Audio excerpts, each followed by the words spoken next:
So imagine you're struggling to carry this really heavy box, right? Okay. And you turn to a colleague and you just say, please help me. Right. On paper, I mean, it sounds perfectly polite. You use the magic word. Yeah. But depending on your tone, that please can actually turn a completely simple request into like a really sharp command. Oh, absolutely. It can sound demanding. It can even sound a little condescending, honestly. Yeah, and it's kind of crazy when you think about it. It's one of the great paradoxes of language. We're always taught that vocabulary is the key to communication, but, well, the reality is that the literal words are only a tiny fraction of the message. Right, the words are just the surface. Exactly. The rest of it is this invisible social contract that's constantly shifting based on who we're talking to and, what we actually need from them. And nowhere is that social contract more complex or, let's be honest, easier to accidentally violate than when you have to ask someone for help. Oh, for sure. So, welcome to the English Boost podcast, everybody. Today, we are taking a really fascinating look at a comprehensive guide on how to ask for help in English. And this is such a crucial topic for anyone navigating the language. It really is.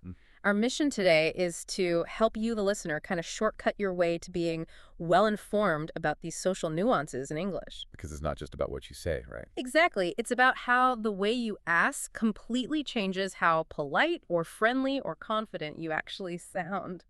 Asking for help might seem simple, but it is a highly choreographed social dance. It really is a dance. Mm. And to master it, you have to understand that every time you ask for help, you're fundamentally asking someone to give up their time, right, or their energy. Yeah, you're imposing on them. Right. In sociolinguistics, there's this concept about how people protect their autonomy, like their desire not to be imposed upon. Right. So when you ask for a favor, you are inherently threatening that autonomy. Oh, wow. I never thought about it as a threat. Yeah. So the language we use, the phrases we choose, they're specifically designed to soften that threat. Okay, so let's look at how that actually plays out in highly structured environments, like a classroom or a formal workplace, or even just dealing with a stranger on the street. The formal and polite approach. Right, because the margin for error here is just incredibly small. It really is. Getting the tone wrong doesn't just mean you don't get the help. It could permanently damage your professional reputation. Exactly. So think about like a student asking a professor for help with some complex math equation. The classic approach from our source material is, could you please help me with this? Which is great. It's clean, it's respectful. But it still feels a little direct, doesn't it? It is direct. And it's why in formal settings, we often reach for phrases that add, layers of verbal bubble wrap. Verbal double wrap, I love that. Yeah. So take a phrase like, would you mind giving me a hand? Picture two colleagues moving boxes in a really formal office setting. Okay, would you mind? Notice the specific mechanic there. You aren't actually asking them to move the box. Wait, really? Technically, no. You are asking them to assess their own internal feelings about the prospect of moving the box. Oh, I see. Would you mind? Exactly. You're questioning their mental state, not their physical capability or their willingness to comply. Precisely. By phrasing it as a question about their feelings, you're deferring to their autonomy. That is so subtle. It is. You're actively stepping back and saying, your comfort is more important than my need. It completely removes the pressure of the obligation. Which, ironically, probably makes the person much more likely to want to help you. 100%. It's like knocking on a door very gently before entering rather than just barging in. That's a perfect analogy. And you see that deference even more clearly when people start pre-apologizing for the request. Oh, the pre-apology, yes. Right. Like, if you need a neighbor to water your plants while you're out of town, you don't just ask. You say, if it's not too much trouble, could you? Right. You're deliberately shrinking your own request. Making it sound as tiny as possible. Just to give the other person this massive, comfortable off-ramp if they want to say no without feeling awkward. It's all about giving them an out. It really is. And that off-ramp is the core of formal politeness. In British English, for example, a very common phrase is, I'd be grateful if you could help me out. I'd be grateful if you could. Yeah, it shifts the focus entirely away from the imposition on them and places it onto the gratitude of the requester. That's actually a really elegant way to balance needing assistance with respecting their boundaries. It is. It's very sincere. I see a similar mechanic in like high-level customer service or formal corporate emails. You always see phrases like, may I ask for your assistance? Or, would it be possible to get your help with this? Yes. That second one, would it be possible? That is fascinating to me. How so? Well, it takes the entire request and just abstracts it. Right, it makes it almost philosophical. Yeah. You're no longer asking a person to do a task, you're asking the universe if a certain event can occur. Would it be possible? Exactly. You're removing the person from the equation entirely, which completely eliminates the friction of a direct demand. You're just putting the thought out there into the ether. And leaving it entirely up to them to step forward and, make that possibility a reality. It's brilliant. But that level of abstraction actually creates a huge problem when the context changes. What do you mean?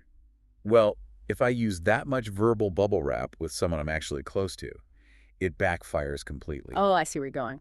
Like if I turn to my best friend and say, would it be possible to get your help with this? They're going to think you are furious with them. Right. Or that something is seriously wrong. Because you're suddenly introducing this massive social distance into a relationship that is supposed to be intimate. Exactly. Formal politeness is a tool for navigating hierarchy and protecting boundaries with strangers. But when you have rapport, you're supposed to be past those boundaries. Exactly. Using overly formal language with a friend signals this sudden chilling of the relationship. Okay, so the verbal bubble wrap has to come off. It has to.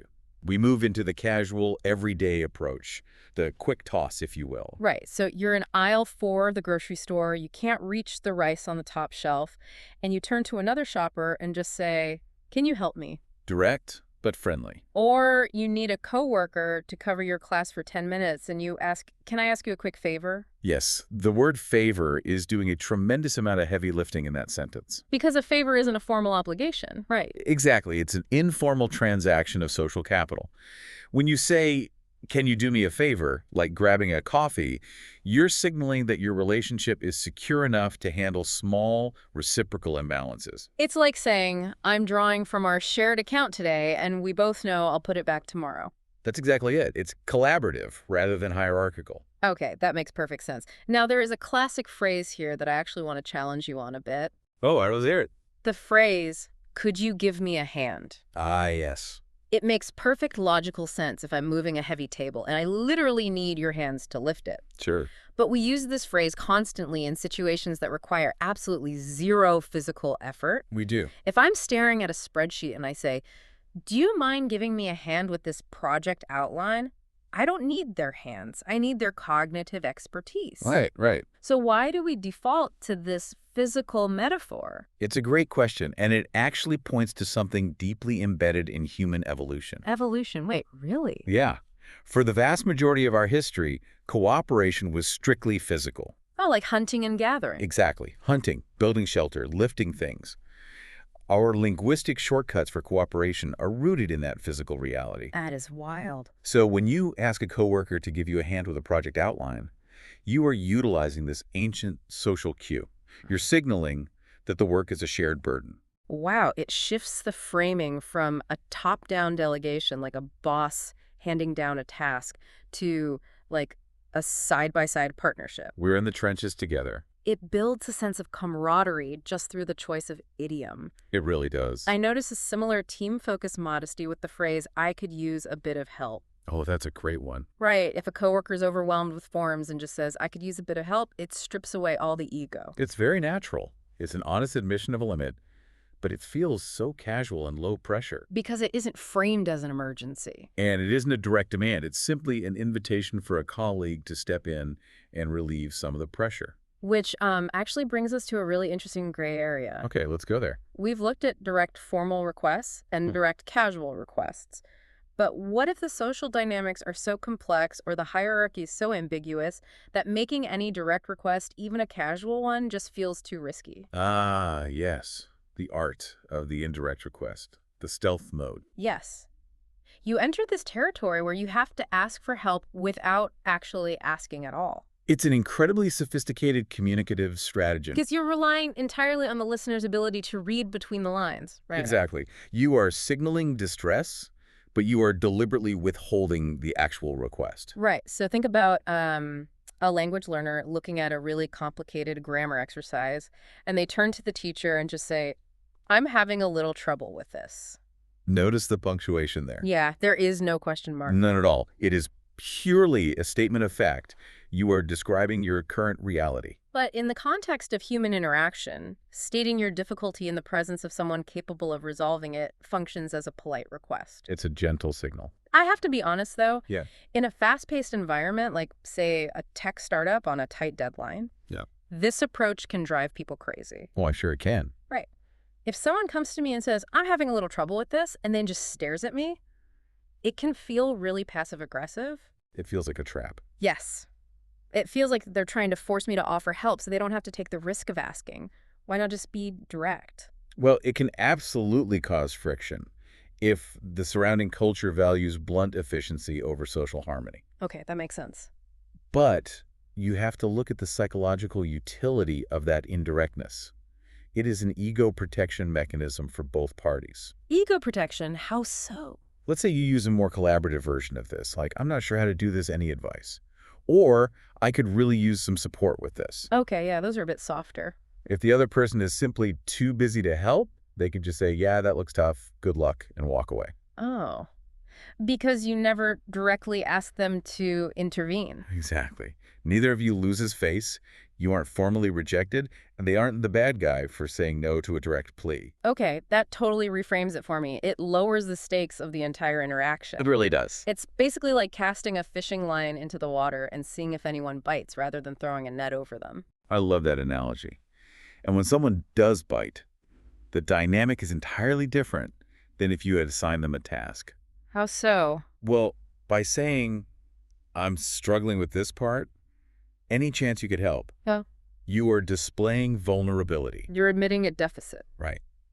And when you show vulnerability, it tends to trigger an empathetic response. The person steps in voluntarily as an ally, rather than begrudgingly as someone fulfilling an order. Oh, wow. It transforms the whole nature of the collaboration. It recruits them rather than directing them. And this stealth mode isn't just for the workplace, is it? Not at all. It works brilliantly with strangers, too. Yeah, like if you're traveling and you can't figure out how to top up a Metro card, you might turn to a local and say, do you happen to know how to? That phrase, do you happen to know, is a masterclass in removing obligation. It's so soft. It frames their knowledge as a happy coincidence rather than an expectation.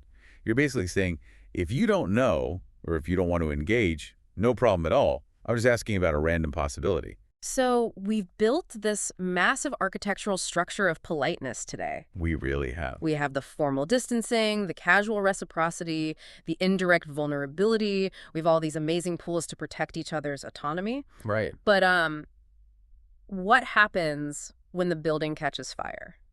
What happens when you're in a situation where the social dance just has to be abandoned completely? You enter the final category, urgency. When politeness needs speed. Right. And in a true crisis, the fundamental rules of communication completely invert. They flip upside down. Yes. In everyday life, politeness is paramount and efficiency is secondary.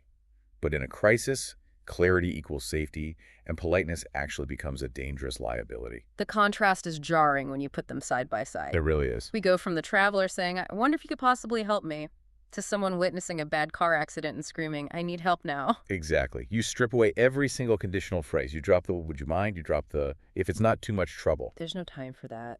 None. In a true emergency, there is no time to manage someone's negative face or give them an off-ramp.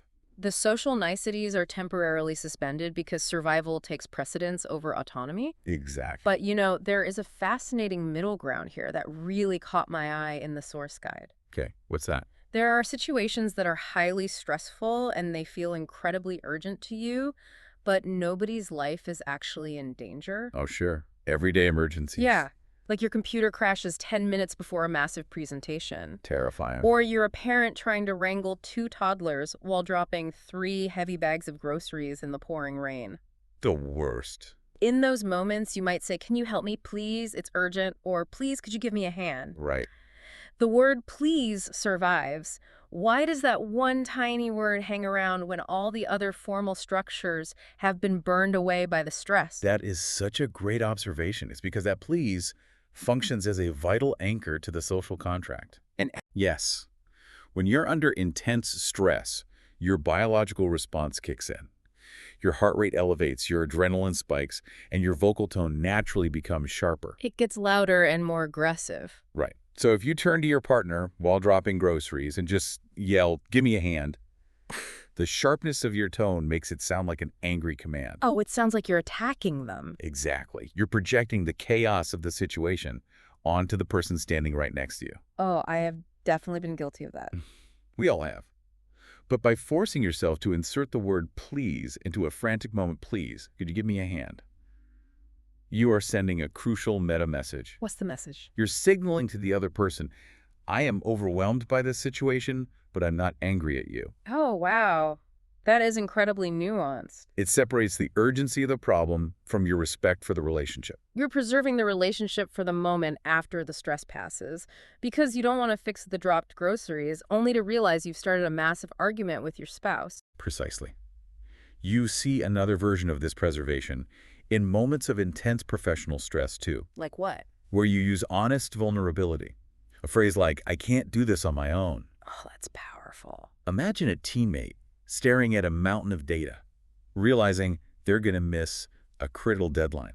Saying, "I can't do this on my own," is an urgent plea, but it is entirely devoid of aggression. It's a statement of absolute surrender. You aren't attacking them for not helping. You're just laying all your cards on the table. Exactly. It's a clear, serious request for immediate intervention that still respects the other person's position. Right. Or consider a friend who is stuck in a taxi, trapped in traffic, and about to miss an international flight. Nightmare scenario. They call you and say, "I really need your help right now." It's urgent, it cuts through all the casual banter, but it relies on the depth of the established relationship rather than issuing an order. It is amazing how much heavy lifting these short, simple phrases do. It really is. We go through our days throwing these sentences around.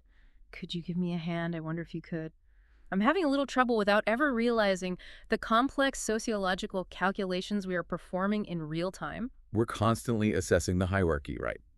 Weighing the imposition, measuring our social capital, calibrating our vulnerability. We're running incredibly sophisticated algorithms every time we open our mouths. We are. And that is the true challenge of operating in a second language. Yeah. It isn't just memorizing the vocabulary, it's learning to read the invisible variables that dictate which formula to use. So as we wrap up our exploration today, I want to pose a challenge to you, the listener. I love a good challenge. We've spent this time dissecting the underlying mechanics of how English speakers navigate this delicate territory. But I want you to think about your own native language for a moment. That's a great exercise. Think about the specific cultural ways you ask for help back home. What are the unspoken rules of politeness in your culture?